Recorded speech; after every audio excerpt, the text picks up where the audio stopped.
lahat ng masugid kong taga-subaybay, sa mga kakwentuhan kong matyagang sumusubaybay sa ating mga kwento at usapan.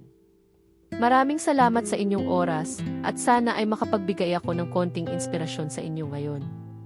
Para sa inyo na dumadaan sa mabibigat na pagsubok sa buhay at nakakaramdam ng pagkalito, gusto kong ipaalala sa inyo na normal lang ang pakiramdam na tila ba hindi mo alam kung saan patungo o ano ang susunod na gagawin. Kung minsan, ang bigat ng ating pinagdadaanan ay maaaring magpabagal o magpapigil sa atin, pero tandaan, hindi ka nag-iisa sa laban na ito. Sa mga ganitong pagkakataon, naaalala ko ang kasabihan na kapag may itinanim, may aanihin. Parang simpleng kasabihan lang ito, ngunit kung ating lalaliman, mayroon itong malalim na kahulugan para sa ating buhay. Sa bawat pagsisikap na ating ginagawa, kahit gaano kaliit o kabagal, may bunga itong darating sa tamang panahon. Ibig sabihin, kahit hindi pa natin nakikita ngayon ang resulta ng ating mga ginagawa o pinagdaraanan, tuloy lang tayo. Itanim mo ang pagtitiyaga at pananampalataya sa sarili, at sa bandang huli, may aanihin kang bunga. Kung ikaw ay nalilito at hindi mo alam kung ano ang susunod na hakbang, huwag kang matakot na huminto saglit. Huminga. Pahinga ka. Sa oras ng pananahimik at paghinga, madalas doon natin natatagpuan ang ating mga sagot. Huwag mong isiping ang paghinto ay pag-urong, dahil ang oras ng pahinga ay mahalaga rin para maging mas malinaw ang ating pananaw.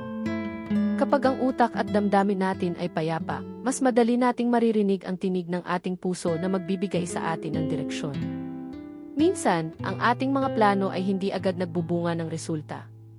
Pero tandaan mo, sa bawat hakbang na ginagawa mo, kahit pakiramdam mo ay walang pinatutunguhan, may bunga ang lahat ng ito. Kung kailangan mong magtanong sa mga taong mapagkakatiwalaan mo o humingi ng tulong, gawin mo. Hindi kahinaan ang umasa sa ibang tao sa panahon ng pangangailangan. Mahalaga ang bawat kwentuhan, bawat pakinggan, bawat paghingi ng gabay, dahil dito natin natutunan ang mga bagay na maaaring hindi natin makikita kung tayo lang mag-isa. Nais ko rin ipaalala sa iyo na may Diyos o mailikha na gumagabay sa atin. Para sa mga naniniwala, laging tandaan na may plano ang may kapal sa bawat yugto ng ating buhay. Kung ngayon ay tila hindi mo alam ang patutunguhan mo, maaaring ito ay isang proseso upang mas lalo kang tumibay, mas lalo kang magtiwala sa sarili mo, at matutunan mong ang bawat hakbang ay mahalaga sa pagbuo ng isang mas magandang bukas para sa iyo. Kaya't sa oras ng pagkalito, alalahanin mo lang ang kasabihang, kapag may itinanim, may aanihin. Magpatuloy ka lang. Ang mga pagsubok na ito ay hindi permanente. Tulad ng panahon, ito ay lilipas din, at sa oras na dumating ang bunga ng iyong pagtitiyaga, ang mga tanong na meron ka ngayon ay magiging mga sagot na magbibigay sa iyo ng mas malinaw na direksyon. Sa bawat hakbang, gawin mo ito ng may pag-asa at pag-ibig sa sarili. Mahirap ang pinagdadaanan mo, pero lagi kang may kakampi. Ikaw ay mahalaga, may halaga ka, at may kakayahan kang lampasan ang mga pagsubok. Tuloy lang tayo, at naniniwala ako na darating din ang araw na masusuklian lahat ng ito ng kaligayahan, kapayapaan, at katuparan. Muli, maraming salamat sa inyong pakikinig, at naway magpatuloy tayong magtanim ng mga positibong bagay sa ating mga puso't isipan. Magkasama tayo sa laban ng buhay. Tuloy lang sa pagtatanim, kaibigan, at makakaasa ka, may aanihin tayo sa tamang panahon. Panginoon naming Diyos na mapagmahal at mahabagin, kami po ay lumalapit sa iyo ngayong oras ng pagkalito at pagsubok. Salamat po sa buhay na patuloy mong binibigay sa amin, at sa lakas ng loob na ipinagkakaloob mo upang harapin ang bawat araw.